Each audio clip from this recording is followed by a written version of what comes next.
talking about the news. So there was another call for Gaza ceasefire, and the United States blocked it for the 6th time. We're totally in bed with Israel because all our politicians are funded by Israel. They get kickbacks from Israel in return for all the federal money they send Israel. And I saw someone on the left say, for once I agree with Marjorie Taylor Greene. Marjorie Taylor Greene is mad because in Israel they have socialized medicine and socialized housing. Everybody gets free medical care and somewhere to live with our money, and we don't get that here. And of course, I don't think the answer is to take it away from them. The answer is to give it to everybody here too. But anyway, the U.S. certainly continues to stay in this indefensible position of holding up Israel no matter what they do, even though the UN has determined that it's genocide. Everybody else in the whole world is against it. And I remember a few years ago when Russia invaded Ukraine, we had the Americans on their high horse saying, this is an illegal war. Arnold Schwarzenegger said, the whole world is against you. This is an illegal war. There's no justice in what you're doing to try to get them to stop. And all the cries asking us to stop doing this fall on deaf ears the same way. We're totally in the wrong here, and so is Israel. And I don't know how long you can hold out against it. And I mean, the UK just recognized Palestinian statehood. So the U.S. is rapidly becoming a pariah nation. Donald Trump allies us with Russia and Israel and North Korea, and we can join the axis of pariah nations that the whole world hates, is where we're headed. Anyway, it is a gruesome time here. So this was pretty amazing. People that have farsighted, they have to wear reading glasses to read near. And apparently these eye drops fix that. They take these eye drops once or twice a day, and they cause the muscles to tense up to focus the eye in a closer space.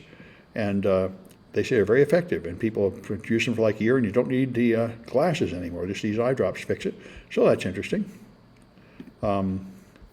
And this is also interesting. Ozempic's been getting all the press, but I asked my doctor about it, and she says she doesn't recommend it because studies show that everybody pretty much quits after a year, and then they gain all the weight back. And they either quit because they can't afford it or because they can't tolerate it, and that's certainly the case. But what they find is old-fashioned lap band surgery is much more effective. I know some people have done this. They put like a belt around your stomach to make it smaller with surgery, and that's apparently far more effective, and it lasts. So anyway, maybe this Ozempic isn't the miracle for weight loss that everybody thinks it's going to be. We'll see. They're still developing more versions of it. I'm just impressed by Novo Nordisk, who had the drug that is so popular that about half of the entire human race should be taking it, and then they managed to go broke. This is like Donald Trump, who managed to go broke running a casino. It takes real skill to be that bad at business. You have a product that just prints money in essentially unlimited quantities, and you still go broke. Anyway, so European airports have been completely in turmoil for several days now, and it turns out what it was they ransomwared the payment systems. So the check-in systems don't work.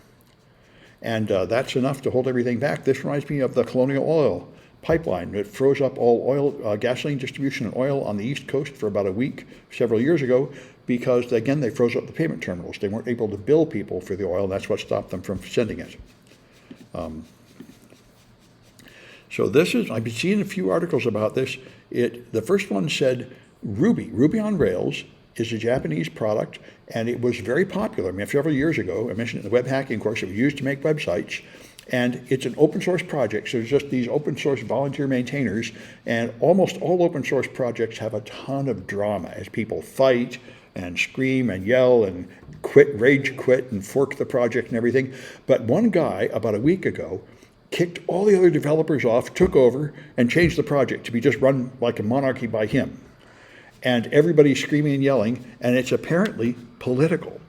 The guy that created it is DHH, that's his initials, and he has become a far-right MAGA type. That rally in London of the far-right neo-Nazis in London that Elon Musk attended, encouraged them to start committing violence. He said, it's war and we have to attack them first.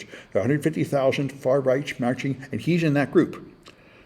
So he took over, and London is not a city he wants to live in because now it's only a third native Brit. So he's classic British racism, which is a big thing over there, always has been. back to, of course, the manifest destiny that Trump wants to go back to when the white race said it is our mission from God to slaughter and conquer the rest of the world and bring them to the glory of the Christian church. So that's where they're at. Anyway, so that's what's going on here. And it's like so many other things, they're splitting over this issue.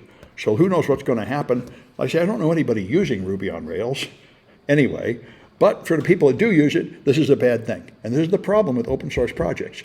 If you have private companies like Microsoft or Google, they're more stable, although they do cancel things now and then. But open source projects tend to have this happen. People bicker and form cliques and insult each other and can't decide which direction to go. So Soros, I hear mostly white people blaming him for everything, and he is a billionaire, and he's liberal, and he does try to help Democratic and liberal causes. So he gave $10 million to the California redistricting campaign. So he does, in fact, occasionally donate. This is something Elon Musk and Trump and most of his administration say all the time, is that all the people out protesting Trump are being paid by Soros. And I say, I never got my check yet.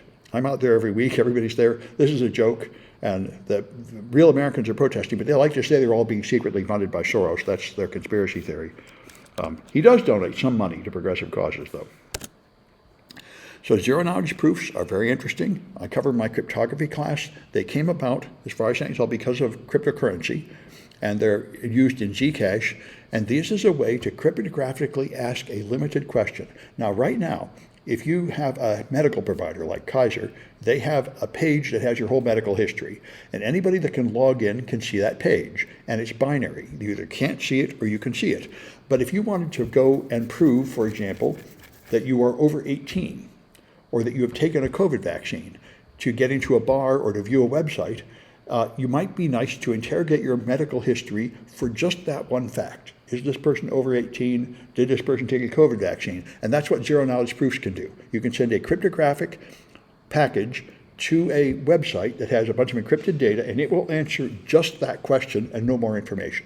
So it greatly enhances your privacy, instead of everybody having complete access to your records if they want to know one fact. And so, but anyway, EFF points out that there are still ways that you can abuse this and be investigating people in violation of the Fourth Amendment and such. But it is a big step forward. Everyone's expecting this to become very common, these zero-knowledge proofs, as you leave data encrypted, and instead of just opening the whole record and messing with it in an unlimited way, you have targeted access to just a certain portion of a record at a time, whatever you need. All right, let me check my time. Okay, good. Right, so the EFF has legal internships opportunities. I don't know if any of my students have legal training or if they're getting law degrees. If they are, it's a good idea. A lot of people mix something else with cybersecurity, like business plus cybersecurity is very powerful. Law plus cybersecurity is also very powerful. These are very good ways to get a job. There are very few lawyers that actually understand cybersecurity. And MBAs that also know cybersecurity are in good shape too, and that's kind of like the CISSP. Anyway, in case you're interested, if you need a legal internship and you're in some kind of law program, you might want to apply for the EFF. It's definitely good experience. Look good on the resume.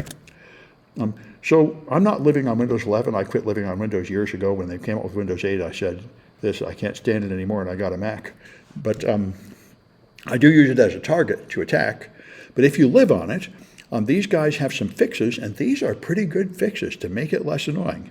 You have to go in the registry, which is a good skill to learn, although you can break your machine in there. You can make the difficult tricks. You can bring back the whole right-click context menu. Every time I right-click, I have to go to more options. They've hidden all the good stuff. A lot of these are things I would like to do. Shut down, even when apps don't want you to. Half the time I leave the house and come home, and when I go home, it didn't really shut down because this happened. It happens on Macs, too. It refuses to shut for some stupid reason. Hide web results from Windows search. Boy, that would be nice. You search for something, it sends you to web pages instead of where you want to go. And there's just a lot of these. These are pretty good tweaks. So disable the pointless lock screen that keeps turning on and like making you log in again and again. So anyway, get rid of the settings home screen. It's very nice. Very good stuff. Yes, the fact that you have to do reg edges is a pain, but this is typical of Microsoft. Microsoft invents a bunch of new stuff and then they ram it down your throat. Everybody does this. Everybody says, look at our new stuff. I saw an interview with George Thorogood, the rock performer, and he said something I've never heard anybody say before. He said, there's no more deadly words than, here comes a song from our new album. Nobody wants to hear that crap. They want to hear the big hits, play the ones they want to hear. And that's what I want. Windows should just do what I expect it to do. I don't care that you invented 10 new stupid things I don't need, like Copilot. Just hide them somewhere, but it has to slap them in your face so you know they're there, and they're hoping you'll love them. But I never love them because I'm trying to get work done.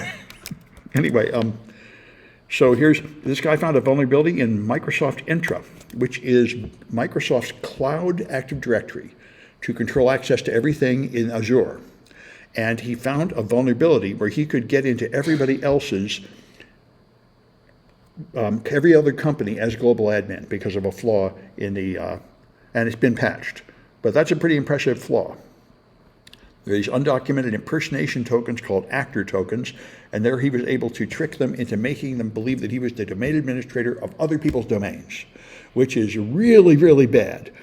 And it reminds me of the fact that Gcash, the high security, high privacy cryptocurrency, the developer found that the master key, which would let you print an arbitrary amount of Zcash tokens, was exposed for like 2 years, and nobody found it before he fixed it. But this kind of thing happens now and then. There was one in Windows 2000 server. There was a way to just get domain administrator everywhere. And again, Microsoft found it and fixed it before anybody else did. It's nice when that happens. Usually it doesn't happen. Usually the bad guys find it and hack everybody. But now and again, they find one before the bad guys do. Anyway, let me stop this one.